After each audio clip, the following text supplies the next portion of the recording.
Vamos então para o debate. Tem também um outro trecho, Caio e Augusto, quero fazer uma pergunta a vocês, em que o ministro fala sobre o plano traçado ao qual o Augusto se referiu. Vocês acham importante ouvir, Caio e Augusto, ou vocês querem ir para o debate? Vamos ouvir? Vamos. Então, os dois concordam. Vamos ouvir esse momento em que o ministro fala sobre esse plano estratégico para combater o novo coronavírus no nosso país. Traçamos aqui um plano estratégico que foi iniciado, as ações foram iniciadas e que ele deve ser seguido. É importante lembrar que durante esse período a gente tem um foco total na Covid. Mas a gente tem que lembrar que tem todo um sistema que envolve várias outras doenças, toda uma população para ser cuidado. Então, em todo o tempo que a gente trabalhou, que trabalha e trabalhou para solucionar e passar por esse momento da Covid, todo o sistema é pensado em paralelo. Nesse período, a gente auxilia estados e municípios a passar por essas dificuldades. A habilitação de leitos foram quase 4 mil, são as EPIs, são os respiradores, são os recursos humanos. Isso acontece no momento de grande crise mundial, tanto dos insumos quanto dos equipamentos e dos EPIs. É uma luta diária, é uma luta intensa para que a gente consiga entregar e auxiliar estados e municípios a passar por isso.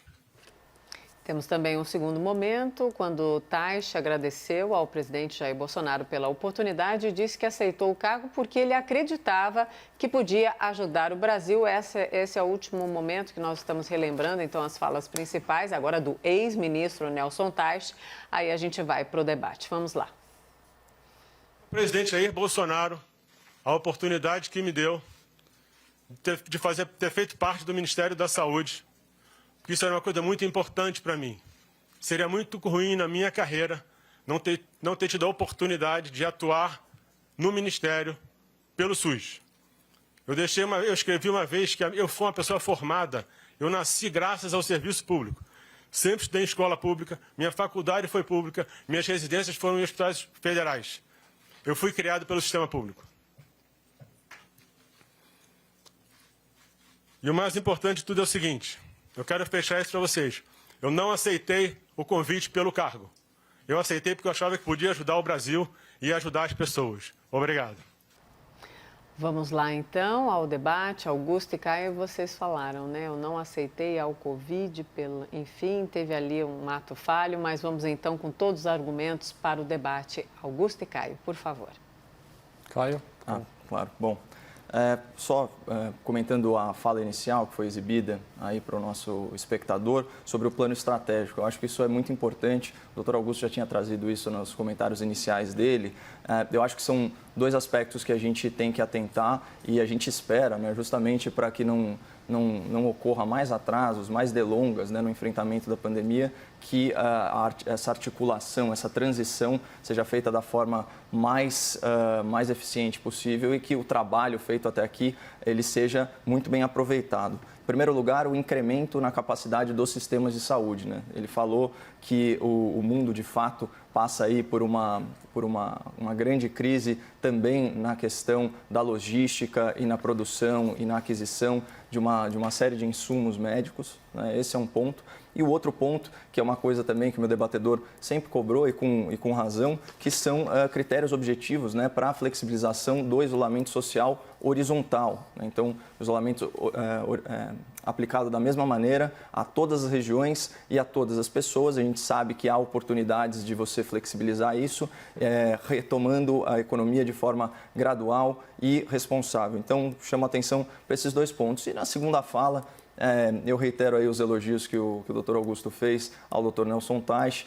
Não há dúvidas que se trata de uma pessoa corajosa, né? De uma pessoa íntegra, né? Que não transige com os seus princípios, né? E que tem clara vocação aí para o serviço público, né? Uma fala belíssima. Conversando com os médicos hoje no Hospital das Clínicas, são verdadeiros heróis. Não sei se é do conhecimento aí do espectador da CNN, mas uma bolsa de um médico residente, né, que muitas vezes, agora na pandemia um pouco menos, mas chega a trabalhar 60 horas por semana. O Ministério da Saúde recomenda aí turnos máximos semanais aí de 24 a 36 horas, mas são médicos que recebem aí R$ 2.900. Agora estão recebendo mais R$ 600 de auxílio do governo. Eles estão aí se expondo a risco, expondo as próprias famílias a risco na linha de frente, né, da batalha contra a Covid. Então, eu acho importante pontuar também esse aspecto da vocação para o serviço público e desejo todo o sucesso do mundo aí ao ex-ministro. Bom, eu queria aproveitar para agradecer, obviamente, quando o tema foge completamente da minha área de atuação, assim como o Caio, eu tive que consultar especialistas. Então, eu queria publicamente agradecer o Daniel Dourado e o Raul Kutaiti, que foram os 2 médicos que eu conversei hoje, para entender uma série de detalhes, não só sobre o tratamento, como questão logísticas de protocolos médicos. E o que me chama muita atenção nessa demissão, que é um desastre. É um desastre porque, como eu falei na minha fala inicial, uma demissão dessa, a segunda demissão, no meio de uma verdadeira batalha, de uma guerra, não tem qualquer benefício. Sob qualquer ótica que a gente faça, não tem benefício. Então, eu fiquei pensando, por que o presidente insiste tanto em incluir a hidroxicloroquina no protocolo do Sistema Único de Saúde? E é importante o espectador entender qual é a diferença disso.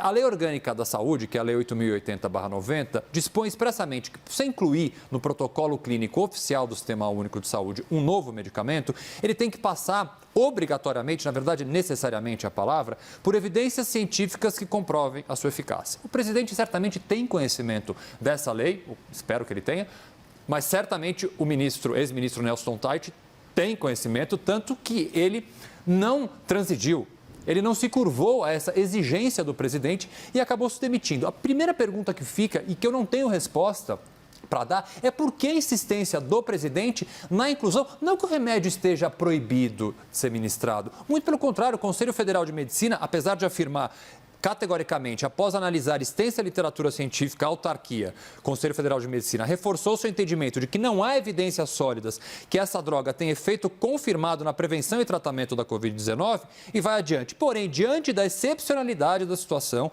e durante o período declarado de pandemia, o Conselho Federal de Medicina entende ser possível a prescrição deste medicamento. O que significa isso na prática? Não está proibido prescrever.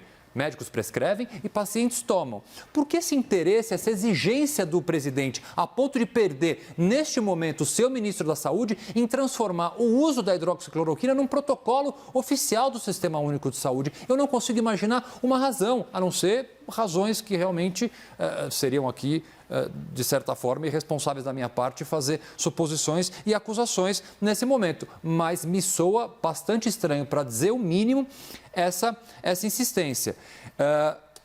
Os estudos mais atuais, citados inclusive pelo Caio na fala inicial dele, ele também são baseados na experiência, assim como este plano de saúde, tantas vezes já citado aqui, que trata da terceira idade, diz que na experiência deles esse tratamento vem tendo sucesso. Os 2 estudos publicados, que na verdade é o maior estudo já publicado, é feito em cima de pacientes.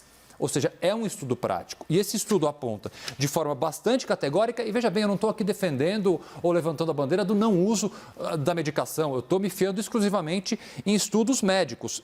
O estudo publicado dia 11 de maio, agora essa semana, conclui da seguinte forma. Estudo feito com 1.438 pacientes. O maior estudo já feito e validado pela comunidade científica. Confirma que o medicamento não é efetivo no tratamento da doença.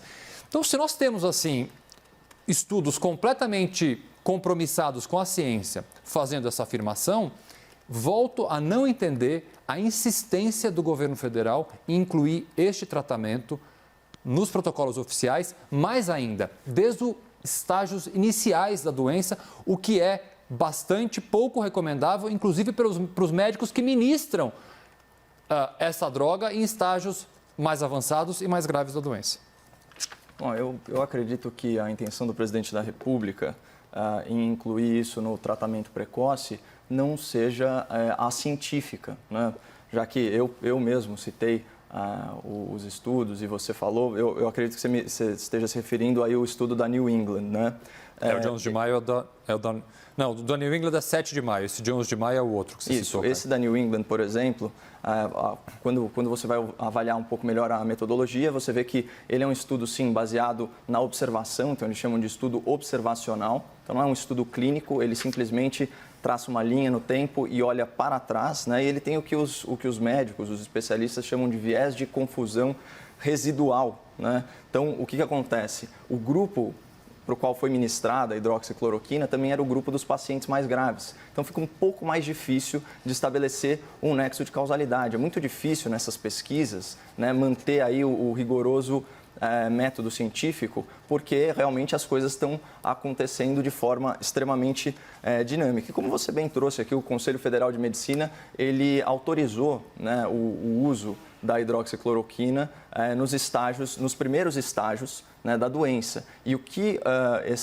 vamos dizer assim, essa atividade clínica, né, que eu trouxe aqui para o espectador da CNN na minha primeira fala, ela está dando a entender é que justamente nos primeiros dias da doença, né, que a hidroxicloroquina combinada com a azitromicina e também com esse coquetel, vamos dizer assim, né, para reforçar a imunidade do paciente, ele tem resultados expressivos. E eu não poderia concordar mais contigo, doutor, quando você fala em despolitizar, né, a pandemia, o vírus, o que quer que seja, e inclusive propor uma parceria mais robusta aí entre o setor público e o setor privado. Vamos lembrar que o setor privado ele tem outros tipos de incentivo, né, para resolver o problema, inclusive incentivo financeiro, incentivo de gestão.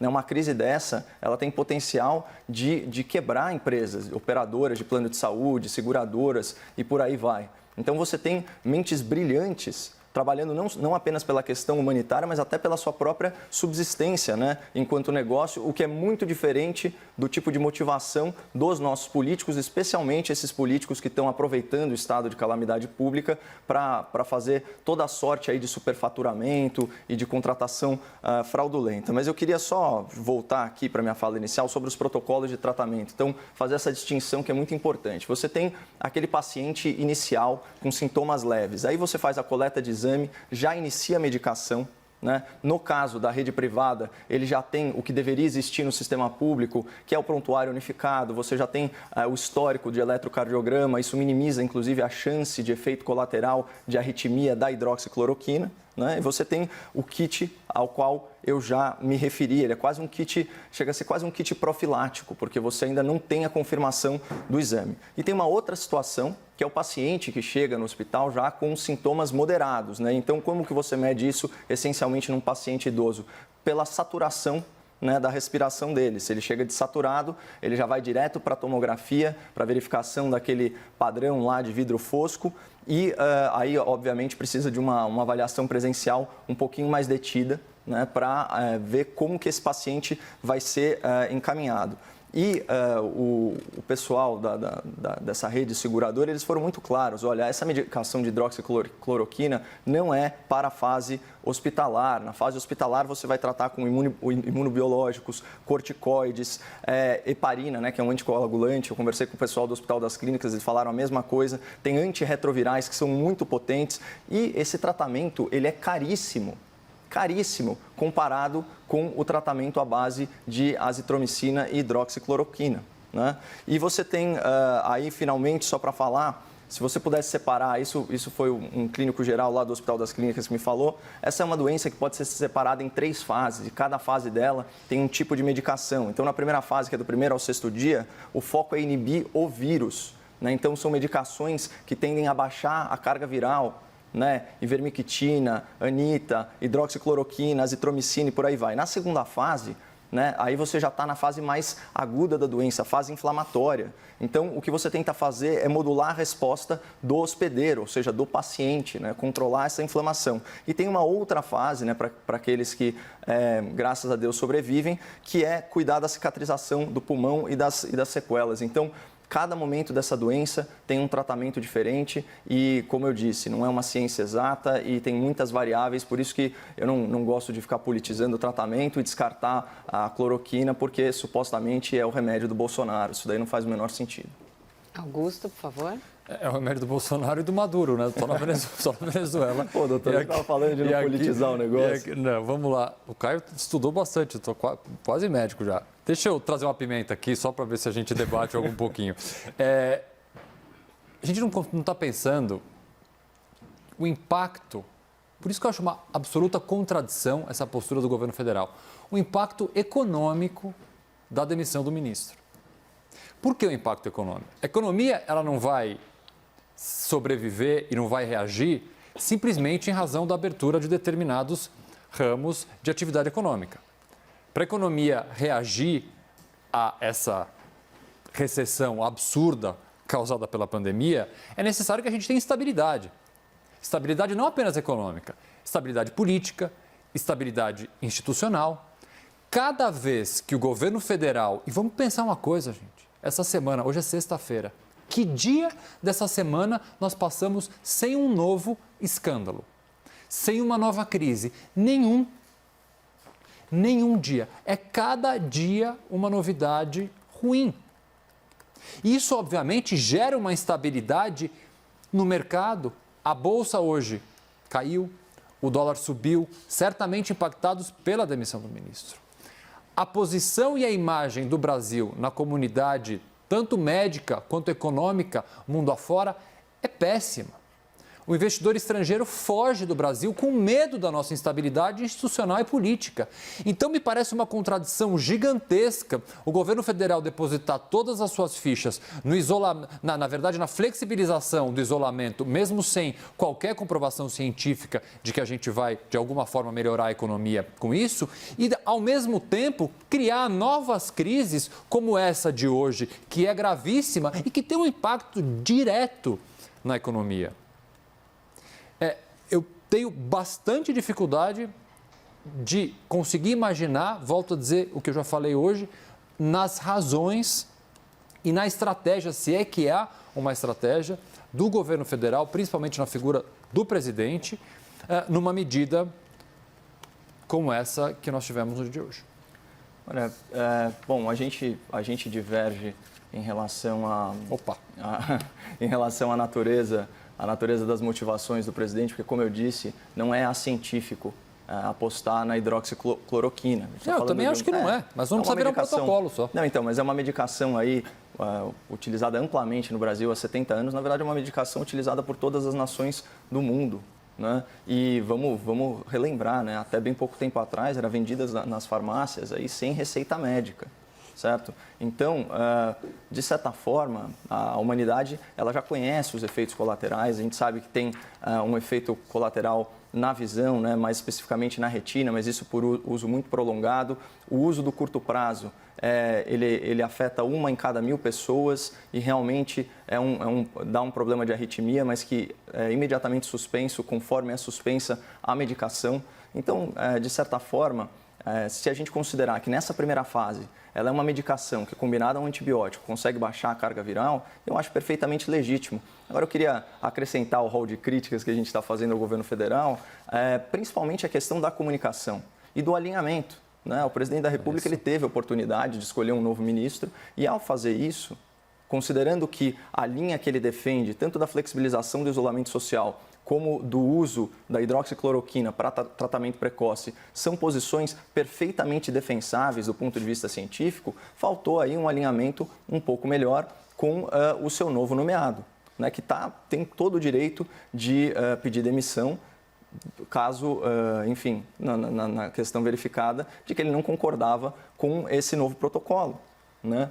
Mas esse tipo de atraso e até que pode ter essas consequências econômicas todas que o Dr. Augusto elencou, isso daí tem que ser evitado. Né? A gente já passou dessa fase, se é que ela existiu em algum momento. Mas eu queria também destacar aqui para o espectador que alguns estados no Brasil, como é o caso da Bahia, agora tardiamente o Maranhão, mas também o Ceará, Piauí, até Rio Grande do Sul, eles já liberam de alguma forma ou indicam hidroxicloroquina para tratamento precoce. Né? O doutor Augusto brincou aí com o Nicolás Maduro, a Bahia também não é exatamente um estado liberal nem conservador, né? Um estado governado pela esquerda. E essa é uma política pública lá na Bahia desde 9 de abril. A gente está falando de um estado enorme, né? De 15 milhões de habitantes, e que está com um número surpreendentemente baixo de óbitos, né? Vamos torcer para que continue assim. E vamos lembrar também que a cloroquina, como eu trouxe, ela é extremamente barata. A gente está falando de comprimidos aí na faixa de R$1, e grandes potências da indústria farmacêutica, que eu tenho que destacar, porque eu achei o gesto belíssimo da Novartis, se comprometendo a doar centenas de milhões de doses dessa medicação. Essa medicação que é aprovada pela FDA, né, a Food and Drug Administration, lá nos Estados Unidos, que é utilizada também em países da Europa, como eu disse, ao redor do mundo. Então, eu acho o mais importante é a gente não ser preconceituoso, especialmente por razões políticas, em relação a um remédio que a gente tem um caso prático na principal cidade do nosso país, né, com vamos dizer assim, uma amostragem muito significativa de pelo menos 460 mil pessoas dentro do grupo de risco, né, e isso está funcionando. O que eu sinto falta, né, nas lideranças políticas aqui do Brasil, sejam elas da área da saúde ou mesmo do Poder Executivo, e aqui em especial o governo de São Paulo, a Prefeitura de São Paulo, é justamente delas buscarem esses especialistas e aprenderem o que está acontecendo, porque a taxa de mortalidade no sistema público está perto de 15% para aquela faixa que eu mencionei acima de 79 anos. E no hospital privado, esse número está muito menor, está menos de 10%.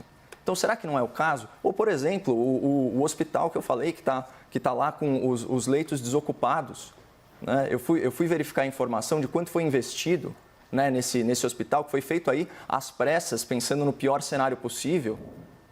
São 4 milhões de reais. A gente compara isso com o custo de hospital de campanha, esses hospitais de campanha midiáticos, né, de custo milionário. A gente está falando aí de um hospital de campanha que custa 10 milhões de reais para ser implantado e mais 10 milhões por mês para ser gerido.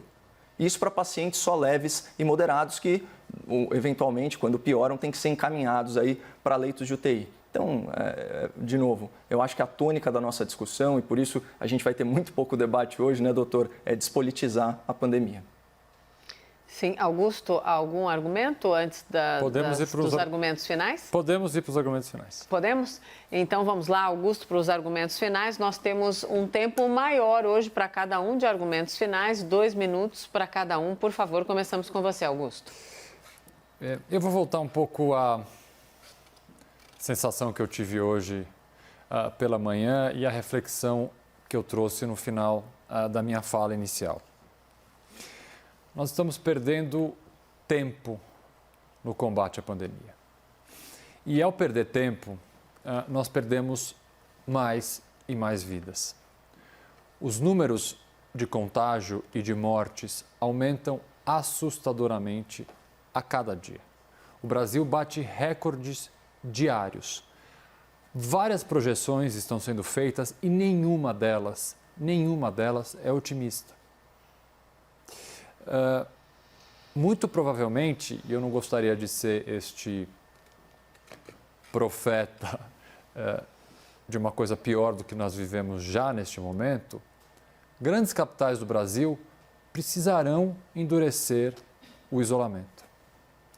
Mais uma vez, a cidade de São Paulo vem tendo índices baixos, muito além dos necessários de isolamento. As aglomerações estão aumentando, eu já falei diversas vezes isso e é evidente para quem tem que sair na rua para alguma atividade essencial, perceber que as ruas estão cada vez mais cheias.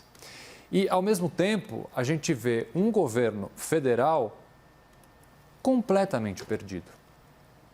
A demissão hoje do ministro Nelson Taixe é gravíssima, porque não é apenas uma demissão. É uma segunda demissão da liderança máxima no combate a essa pandemia, no meio do combate à pandemia. Então, quando eu fiz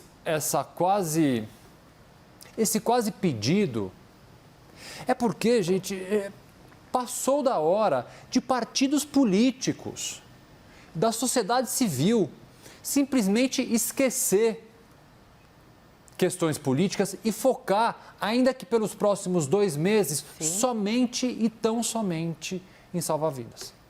Agora, seus argumentos finais. Caio, por favor. Vou aproveitar a carona, então, nesse tema das restrições ainda mais rigorosas, né, da quarentena. Eu acho que, de certa forma, o Dr. Augusto, com elegância habitual, está preparando aí os ouvidos, principalmente dos nossos espectadores paulistas, para o anúncio, né, essa tragédia anunciada, o anúncio do lockdown na segunda-feira. Existe um rumor muito grande aqui nos bastidores da imprensa de que isso vai acontecer. Isso seria um tremendo retrocesso, né, na questão do respeito às liberdades individuais e um retrocesso maior ainda na questão da politização da pandemia. Eu queria lembrar ao espectador que o isolamento social ele não é um fim em si mesmo, né, ele serve a um propósito. Certo? Então, de que adianta você querer aumentar as taxas de isolamento social, mas aumentar as aglomerações no transporte público?